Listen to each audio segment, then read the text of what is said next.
small mantis could mutate into a creature several stories tall. A giant lizard not only stood upright but also breathed fire. A snake mutated into a dragon in just 2 hours. All because Nocturne Country discharged nuclear wastewater and the virus lab leaked. A global mutation outbreak suddenly erupted. Among the surviving humans, only a few mutated, awakening superpowers to combat the mutated animals. After being reborn, I retained my spatial superpower. And, leveraging my memories from my previous life, made $2 billion with a secret. Allowing me to build the Iron Fortress before the apocalypse. And store a massive amount of supplies. Soon after the apocalypse began, I became a powerful figure capable of deciding others' fates. At this moment, Aurora, one of the top 10 powerhouses from my previous life, was begging me to save her. However, I demanded that she agree to 2 conditions. First, all her subordinates must follow my orders. Second, she must become my partner. After hearing my demands, Aurora remained silent for a long time. I thought she would refuse, as such things are not easily accepted. But just as I was about to hang up, Aurora agreed, on the condition that I guarantee them sufficient food. As expected of the Ice Queen, she acted decisively. I immediately rushed to the Lumine building. But seeing me arrive empty-handed, Aurora was furious. She had agreed to all my demands, yet I seemed to be toying with her. Without a word, I waved my hand. Instantly, a large pile of supplies appeared before us. Aurora was stunned, unable to believe so many supplies appeared out of nowhere. Was it magic? However, she quickly regained her composure. After all, there were many inexplicable things about me. Taking a deep breath, she asked, "Ethan, we are in the same boat now. I want to know the whole truth." After a moment's thought, I told her about my spatial ability and my rebirth. Aurora was completely stunned by my explanation. Rebirth? Who would believe that? Ignoring her reaction, I continued, "In the coming days, people will awaken abilities. Some will gain spatial abilities. Some will control fire. Some will control zombies. I knew all of Lumine Corp's secrets because you told me in the previous life. If you don't believe me, you'll see in a few days. In the meantime, you should store more water.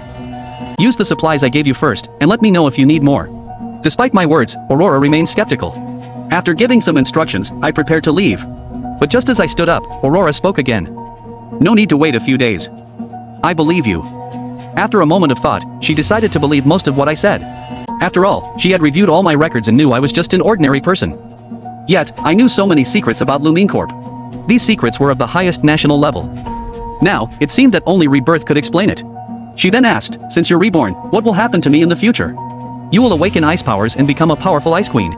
Aurora was initially pleased, but then a hint of regret flashed in her eyes. "Then I've made a bad deal with you." My next words doused her excitement. "Your power comes from me. We were husband and wife in the previous life. Because I awakened the Holy Spirit physique, you awakened your ice powers after becoming my wife." I began to convince Aurora. After all, she was destined to be one of the top 10 powerhouses. Bringing her under my command early would be a great help for survival in the apocalypse. Aurora was furious, feeling I was trying to deceive her. Just as I was about to continue, one of her subordinates rushed in with a phone. Their surveillance system had captured incredible footage. A giant lizard standing upright and breathing fire. A snake transforming into a dragon in just 2 hours. Seeing the footage, Aurora completely believed my words. But I grew solemn, giving her some instructions before leaving. In the previous life, animal mutations happened 10 days after the zombie virus outbreak. Both animals and humans began evolving. Now, this was happening much earlier. I needed to quickly enhance my strength. I drove straight to Dragonfly Wetlands Park. In the previous life, 2 powerhouses, Reaper Blade and Hawkeye, gained their opportunities there. I had to seize their opportunities before they discovered them. Worried it would be difficult to find the fruit, I was relieved upon arriving at the Wetlands Park. A giant banana tree stood before me, bearing a bright red fruit glowing as it absorbed the world's energy, blooming. I am sure that is the fruit I am looking for. I climbed to the top of the tree and picked the fruit. But I didn't eat it on the spot, knowing from past experience that the mutation process would be painful. Doing it here would be too risky. I drove back to the Iron Fortress. After returning, I locked myself in my room and ate the fruit. Expecting a strong reaction, I was surprised when nothing happened for a long time. Just as I wondered what was wrong, Snowy, the girl I had rescued, knocked on my door, crying. I opened the door to find out. Her cousin was trapped at home and in great danger. She hoped I could save her. Initially, I didn't plan to rescue her cousin, as every outing in the apocalypse was perilous. But Snowy cried, "That Reaper Blade is ruthless. If you don't save my cousin, she won't survive." But when Snowy mentioned Reaper Blade, I changed my mind. Having taken his opportunity, now was the best time to kill him before he awakened his powers. A former top 10 powerhouse, Reaper Blade was ruthless. He had troubled me many times in the previous life. If not for Aurora, I would have died countless times. I headed to Snowy's cousin's neighborhood. At the gate, 2 security guards with machetes approached us. "Leave if you don't want to die." Ignoring them, I ordered the robots to shoot them. Their behavior indicated they were Reaper Blade's men. We quickly reached Snowy's cousin's apartment. As we exited the elevator, we saw a beautiful woman being dragged out, bound. Reaper saw us and was about to curse. But I didn't give him a chance. I ordered the robots to shoot everyone except the woman. Top robots didn't disappoint. The fight ended quickly, without harming the hostage. Snowy's cousin realized what had happened and hugged Snowy, crying. After calming down, I learned her name was Luna Lark, and she was a doctor. Reaper, lusting after her beauty, tried to capture her. He also wanted to recruit her for his team, knowing a doctor would be a great asset. After all, having a doctor during the apocalypse provides an extra layer of security. I planned to leave after rescuing her, but decided to take Luna with me. Initially reluctant, Luna agreed to join us after hearing from Snowy about my abundant supplies. She hadn't had a proper meal in days.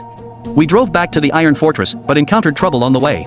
The clear sky suddenly filled with dark clouds. Watching the lightning struck continuously, making me uneasy. Such extreme weather changes indicated someone was awakening powers. But the scene was unfamiliar, suggesting multiple or even dozens of awakenings at once. In the previous life, this happened 10 days in. Now, it was only the 5th day. Was it because of my rebirth? With insufficient strength, I decided to hold off investigating and return to the fortress with the 2 women. After dinner, Aurora called, urgently asking me to come over. She hung up before explaining. Thinking something was wrong, I rushed to the Lumine building. Upon arrival, I learned she had simply decided to accept my offer.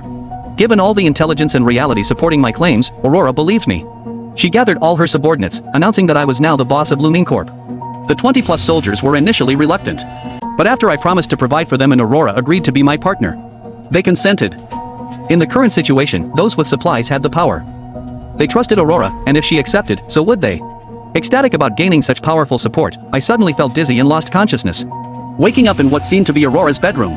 The dizziness was gone, replaced by an inexplicable sense of comfort. Had my immortal bloodline awakened? I cut my finger, and a drop of golden blood emerged. Indeed, my abilities had awakened early. But unlike the previous life, this blood had a divine, multicolored glow. In my previous life, my immortal blood was just golden without any markings on the surface. However, now this drop of blood has a layer of multicolored divine glow on its surface. It resembled the glow of the fruit I had eaten. Had I awakened the bloodline? This bloodline suppressed zombies, meaning they wouldn't dare approach me. I could even form a zombie army. Still unsure which ability I had awakened, I realized Aurora hadn't awakened her powers yet. My immortal blood had an 80% chance of awakening abilities in ordinary people and a 100% chance in those with potential. If successful, Aurora would fully trust me. I summoned her and told her that drinking my blood would hasten her awakening. Aurora, unhesitating, grabbed my hand and drank. Moments later, she was astonished. The fatigue from the past days vanished, replaced by a light, energetic feeling. She now fully believed me. The next morning, I awoke to a bone-chilling cold. The entire room seemed frozen. Aurora, enveloped in white light, emitted waves of cold. She had awakened her ice powers. It seemed I had simultaneously awakened the immortal and bloodline abilities. Feeling the cold intensify, I woke Aurora, fearing the entire building would freeze. Aurora, seeing the icy room, realized she had awakened her abilities. She controlled the cold with a thought, clearing the room of ice. Elated by her newfound control, she looked at me with trust.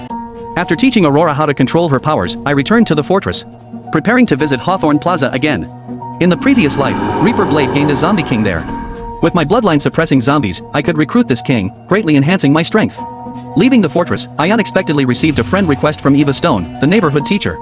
A well-known beauty, her plight in the previous life was tragic. Gavin, after awakening his powers, showed his true colors, looting homes and abducting women. Eva Stone was among the victims. After I accepted her request, Eva quickly got to the point, asking for food in exchange for anything. However, I was skeptical of her words. Although many people lost their humanity after the apocalypse, with some even trading their bodies for food. But logically, it shouldn't happen this soon. From what I know, this woman wouldn't resort to such measures at this point. Moreover, based on the messages in the group from a few days ago, Gavin should have already become the leader of the neighborhood. She shouldn't be coming to me for help. It seemed there was definitely some sort of scheme involved. So, I pretended to agree, but told her I was busy and she should come over later when I was free. I drove to Hawthorne Plaza. But as soon as I got out of the car, I noticed that all the corpses that were in the plaza a few days ago had disappeared, and there wasn't a single zombie in sight. In the previous life, Reaper Blade's zombie king was recruited here. There should be a large number of zombies in this area. Finding the plaza empty, I searched inside, but saw no zombies. As I was about to leave, a giant zombie in military uniform and a horde of regular zombies blocked the exit. This had to be the zombie king Reaper recruited. The zombie seemed to strategize, cutting off my escape. Facing so many zombies, I remained calm. My bloodline suppression would make them easy to handle. So I quickly releasing my aura. I ordered the robots to clear the path. The zombies, sensing my aura, retreated in fear, some even kneeling. The bloodline suppression was potent. If Reaper could recruit 2 zombie kings, so could I. Since dispersing my aura had such an effect, what would happen if I focused it on a single zombie? So, I concentrated all my aura on the zombie soldier. As expected, he immediately knelt on the ground upon sensing my aura. I sensed his emotions. If I could sense him, he could understand me. Waving a piece of fresh beef, I asked, "Want to eat?" He nodded. Through some trial and error, I successfully recruited the future zombie king. Just as I celebrated, Aurora called for help. "Ethan, someone has damaged our main gate surveillance.